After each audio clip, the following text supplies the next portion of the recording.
नमस्कार दोस्तों, मैं विकल्प श्रीवास्तव शिक्षा इंस्टीट्यूट के इस ऑनलाइन प्लेटफॉर्म में आपका स्वागत करता हूं। दोस्तों, आने वाले महत्वपूर्ण एग्ज़ाम के लिए जैसे हो गया सब इंस्पेक्टर का एग्ज़ाम हो गया, और भी जो व्यापम की वैकेंसी आने वाली है, हॉस्टल अधीक्षक हो गया, और भी बहुत सारे वैकेंसीज आए हैं अभी। ठीक है, शिक्षक का एग्ज़ाम हो गया, आने वाला पटवारी, RI, जो भी एग्ज़ाम होगा, उन सारे एग्ज़ाम के लिए हम 6 महीने का, लास्ट 6 महीने की पूरी घटनाओं को MCQ में के रूप में आपके सामने ला रहे हैं। ठीक है, हमारा लाने का उद्देश्य ये है कि हम ज़्यादा से ज़्यादा मदद कर सके आपके एग्ज़ाम की तैयारियों में। ठीक है, तो आज हमने 23-24 क्वेश्चन की एक सीरीज़ लाई है। ठीक है, और ये वीडियो की सीरीज़ आगे बढ़ती जाएगी जब तक एग्ज़ाम नहीं हो जाता। ठीक है, लास्ट 6 महीने का पूरी घटनाओं का, मैं बार बार रिपीट कर रहा हूँ, पूरी घटनाओं का कुछ भी नहीं छूटने वाला है। ठीक है, आपके सामने हम लेके आने वाले हैं। ठीक है, आइए स्टार्ट करते हैं। ये लास्ट 6 मंथ का करंट अफेयर रहेगा हमारा, जिसमें छत्तीसगढ़, राष्ट्रीय, अंतर्राष्ट्रीय सभी प्रकार के विषय क्या होंगे, कवर होंगे। ठीक है, CGPSC व्यापम के लिए। आइए पहले क्वेश्चन में आते हैं। इसमें पहला क्वेश्चन क्या बोला है, छत्तीसगढ़ का इकलौता मानव संग्रहालय कहाँ स्थित है। ठीक है, तो हम सबको पता है ऑप्शन क्या क्या है, अंबिकापुर, नया रायपुर, जगदलपुर, और इनमें से कोई नहीं। तो हम सबको पता है कि छत्तीसगढ़ का इकलौता मानव संग्रहालय कहाँ स्थित है। छत्तीसगढ़ का इकलौता मानव संग्रहालय कहाँ स्थित है, जगदलपुर में स्थित है। ठीक है, छत्तीसगढ़ का इकलौता मानव संग्रहालय कहाँ स्थित है, जगदलपुर में स्थित है। दूसरा क्वेश्चन देखते हैं, निम्न में से किस विभाग को प्रतिष्ठित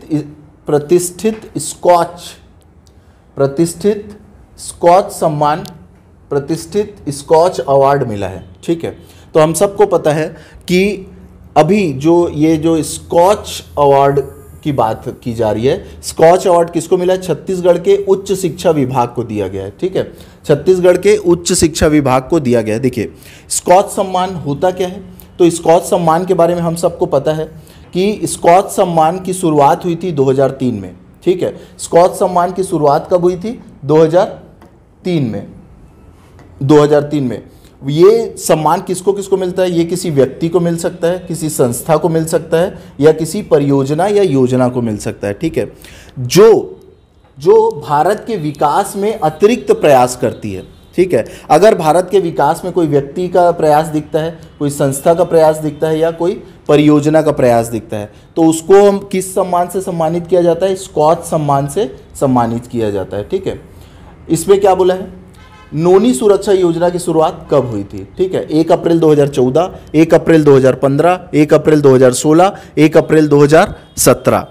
नोनी सुरक्षा योजना की शुरुआत हम सबको पता है कि 1 अप्रैल 2014 को हुई थी। कब हुई थी नोनी सुरक्षा योजना की शुरुआत, 1 अप्रैल 2014 को।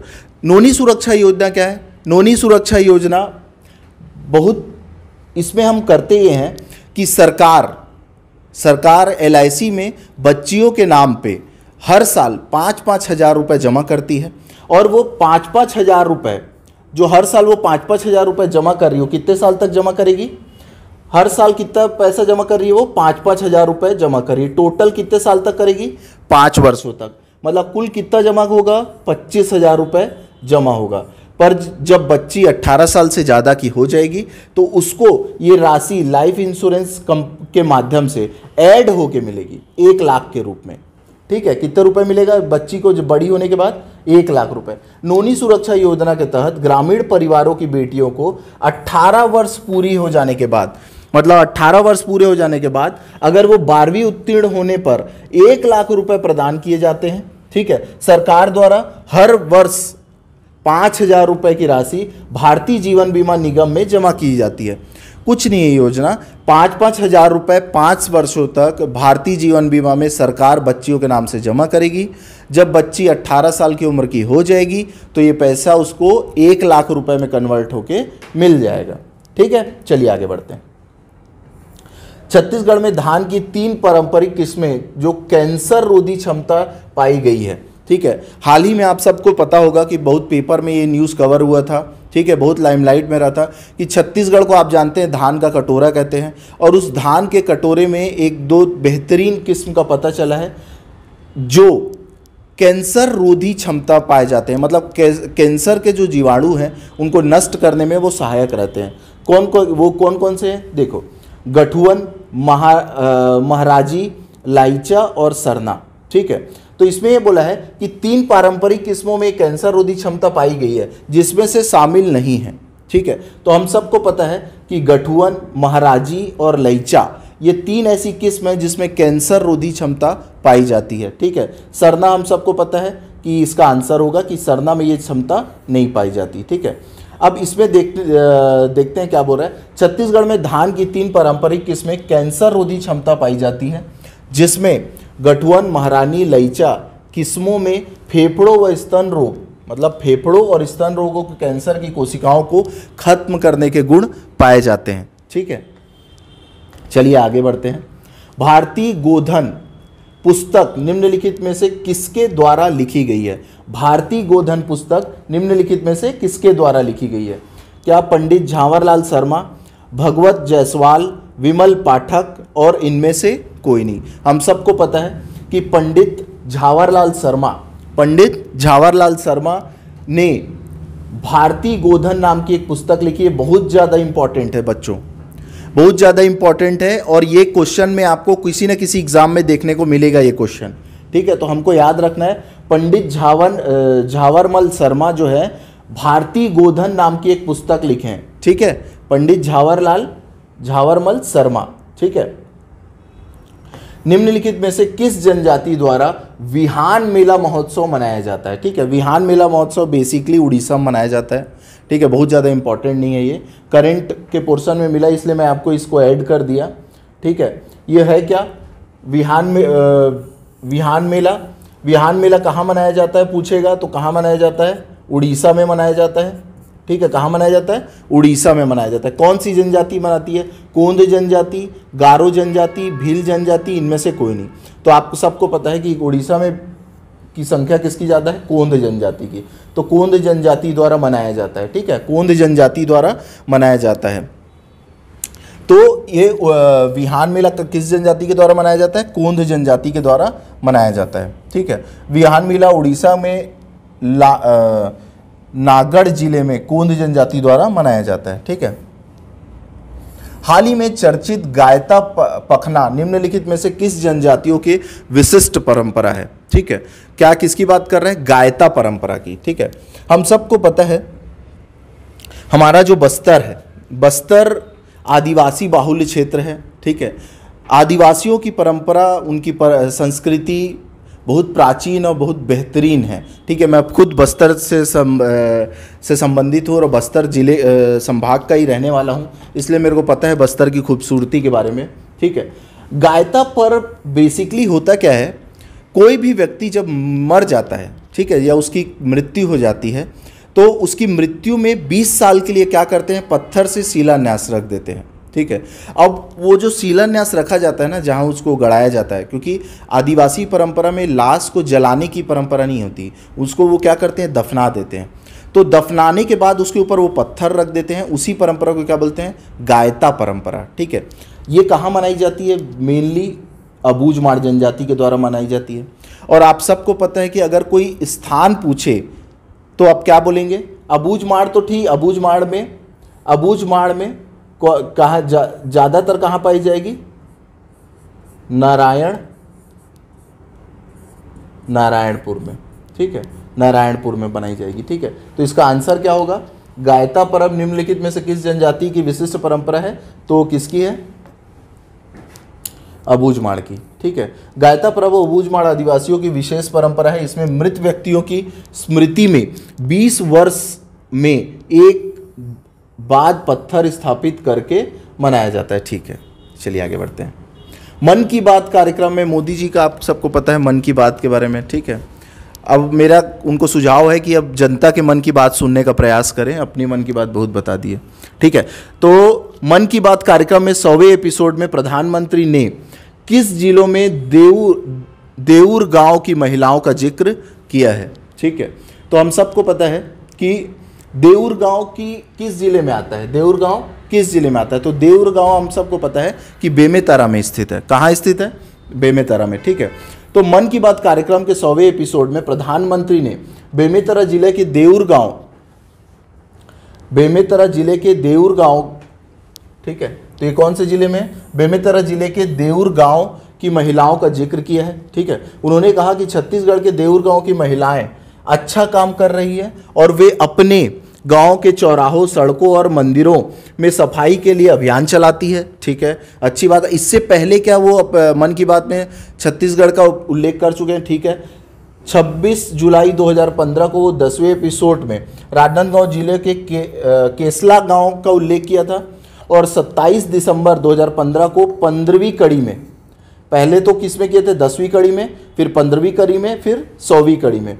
ठीक है, स्वामी विवेकानंद के जन्म जयंती में रायपुर के प्रस्तावित राष्ट्रीय युवा महोत्सव का जिक्र किया था। ठीक है, चलिए आगे बढ़ते हैं। छत्तीसगढ़ राज्य शासन द्वारा जनजातीय युवा गृह घोटुल का नाम परिवर्तित कर क्या रख दिया गया है? तो अभी आपको पता है कि भैया हमारी जो सरकार है वो कुछ भी कर सकती है। ठीक है, तो युवा गृह जो घोटुल है ना, घोटुल का नाम को क्या कर दिया गया है? गोटुल किया गया है। घोटुल का नाम को क्या कर दिया गया है? गोटुल कर दिया गया है। तो आप ध्यान रखिएगा, ये भी बहुत बड़ा अपडेट है। ठीक है, ये भी बहुत बड़ा अपडेट है, तो इसको ध्यान रखिएगा। आने वाले एग्जाम में ये प्रश्न आपको देखने को मिल सकता है। तो घोटुल का नाम को क्या कर दिया गया है? गोटुल कर दिया गया। ठीक है, हाल ही में चर्चित जैन दादावाड़ी मंदिर छत्तीसगढ़ के किस जिले में स्थित है? ठीक है, तो हम सबको पता है कि जैन दादावाड़ी मंदिर छत्तीसगढ़ के दुर्ग जिले में स्थित है। ठीक है, छत्तीसगढ़ के दुर्ग जिले में स्थित है और हम सबको पता है ये मध्य भारत का सबसे बड़ा मंदिर है। ठीक है, मध्य भारत का सबसे बड़ा मंदिर है। तो किस जिले में स्थित है? तो दुर्ग जिले में स्थित है। ठीक है, जैन दादावाड़ी छत्तीसगढ़ के रायपुर में स्थित लगभग 150 साल पुराना दादावाड़ी मंदिर है। ठीक है, तो ये किस जिले में स्थित है? रायपुर जिले में स्थित है। ठीक है, सॉरी ये गलती होगी मेरे से थोड़ा। ठीक है, किस जिले में स्थित है? रायपुर जिले में स्थित है। ठीक है, दादावाड़ी मंदिर। ठीक है, तो जैन दादावाड़ी मंदिर छत्तीसगढ़ के रायपुर जिले में स्थित है। 150 साल पुराना दादावाड़ी मंदिर का जीर्णोद्धार के साथ यहाँ भव्य जिनालय क्या होता है? जहां महावीर की मूर्ति लगे रहती है ना, उसके सामने जो शांति बनाए रखने के लिए एक स्थल बनाया जाता है, उसको बोलते हैं जिनालय। ठीक है, दादावाड़ी में दादा गुरुदेव जिनचंद सूरी की प्रतिमाएं विराजित है। ठीक है, इसके अस्तित्व में आ जाने पर यह मध्य भारत का सबसे बड़ा जैन मंदिर हो जाएगा। ठीक है, हाल ही में चर्चित गोधारा दर्शनीय स्थल यह किस जिले में स्थित है? ठीक है, तो आप सबको पता है कि गोधारा दर्शनीय स्थल कहाँ स्थित है? महासमुंद में स्थित है। ठीक है, ये गोधारा दर्शनीय स्थल कहाँ स्थित है? महासमुंद में स्थित है। ठीक है, महासमुंद में स्थित है। चलिए आगे बढ़ते हैं। ई श्रमिक पोर्टल के माध्यम से असंगठित श्रमिकों को पंजीकृत संख्या के आधार पर छत्तीसगढ़ के देश का कौन, हम सबको पता है कि देश की सबसे बड़ी समस्याओं में से एक समस्या है असंगठित क्षेत्र के श्रमिक।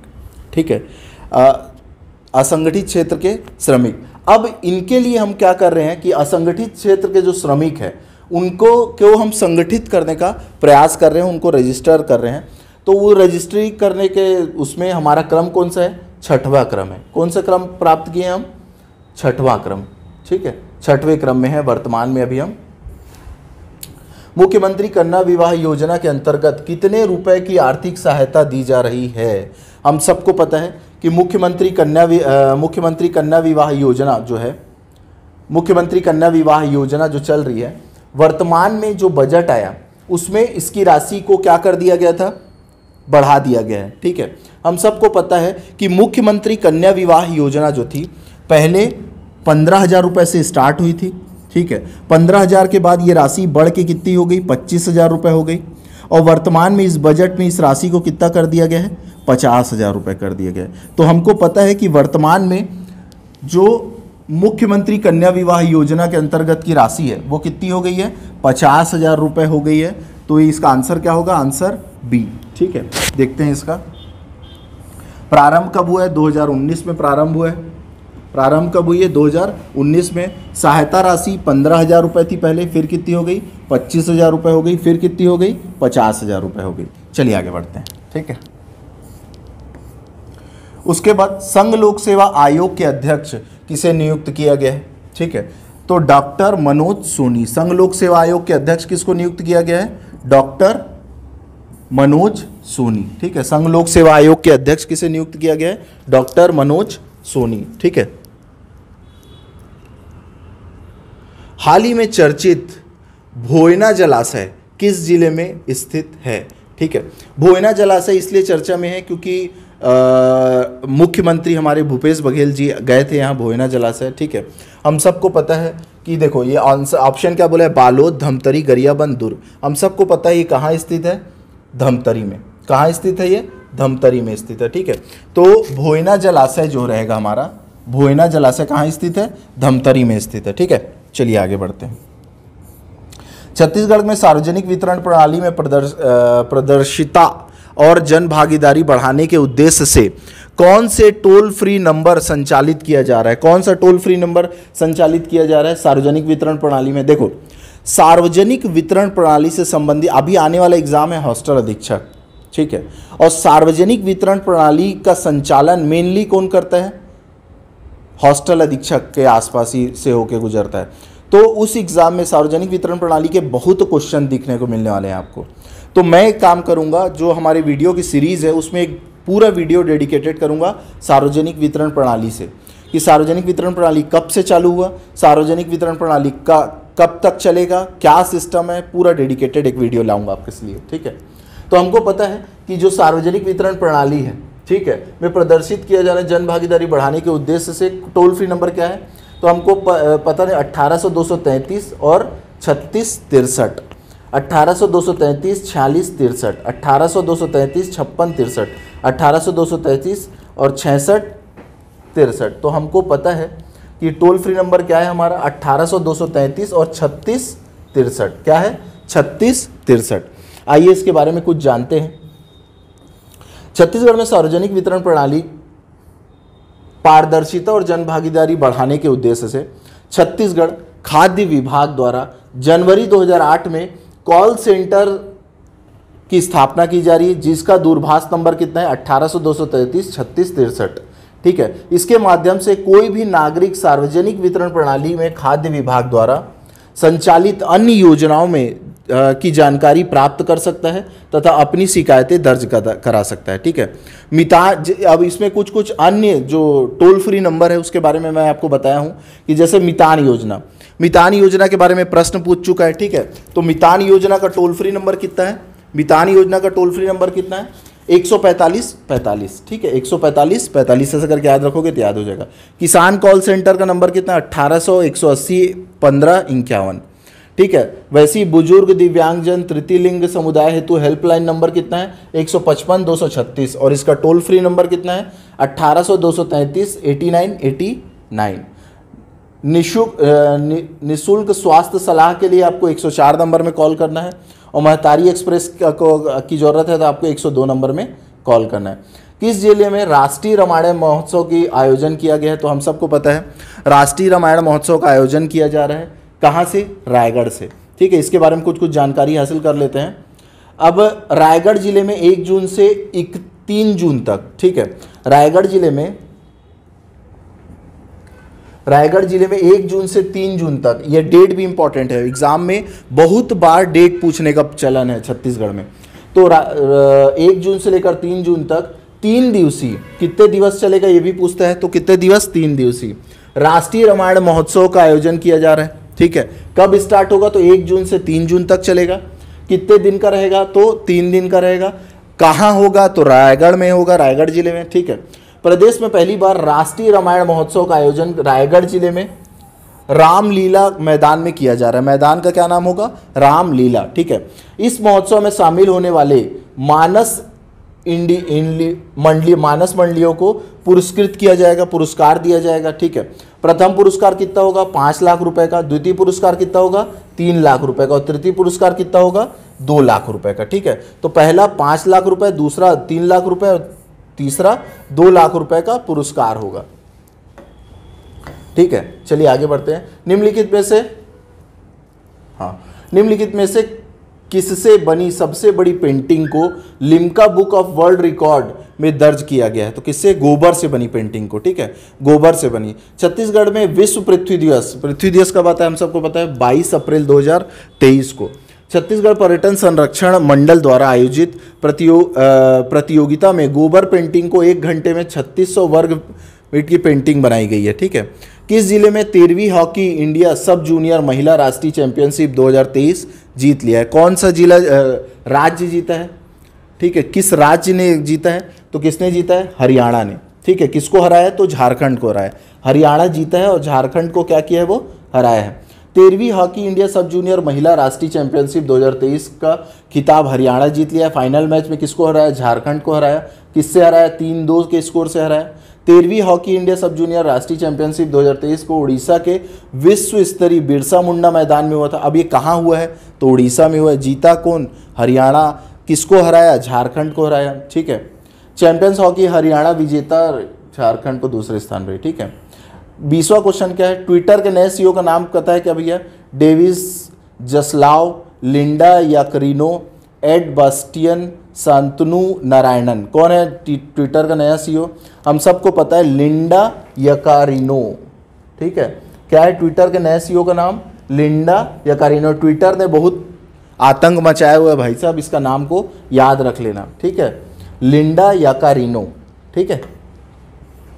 द्वितीय वर्ल्ड मलखंभ चैंपियनशिप में छत्तीसगढ़ से किसने स्वर्ण पदक जीता था? ठीक है, द्वितीय मलखंभ में छत्तीसगढ़ से कोई था क्या जो स्वर्ण पदक जीता है?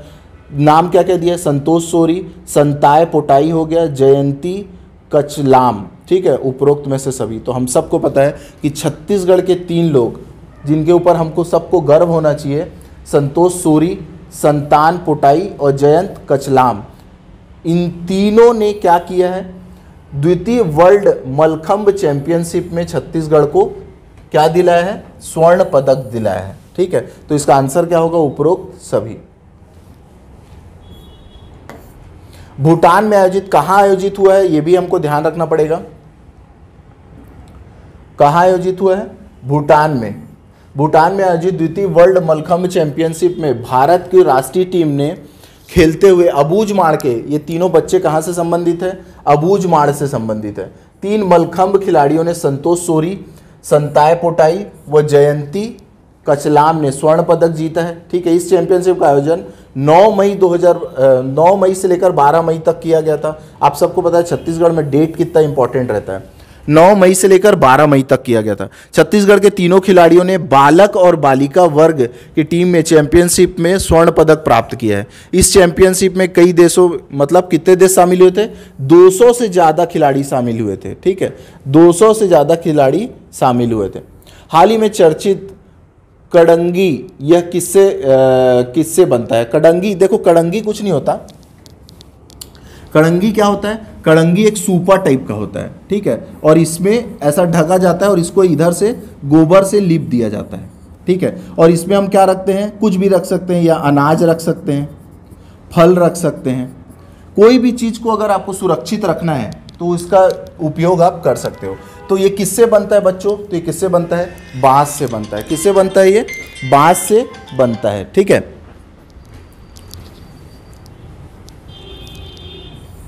अन्य भंडारण हेतु छत्तीसगढ़ के आदिवासी जनजातियों ने बांस शिल्प शैली,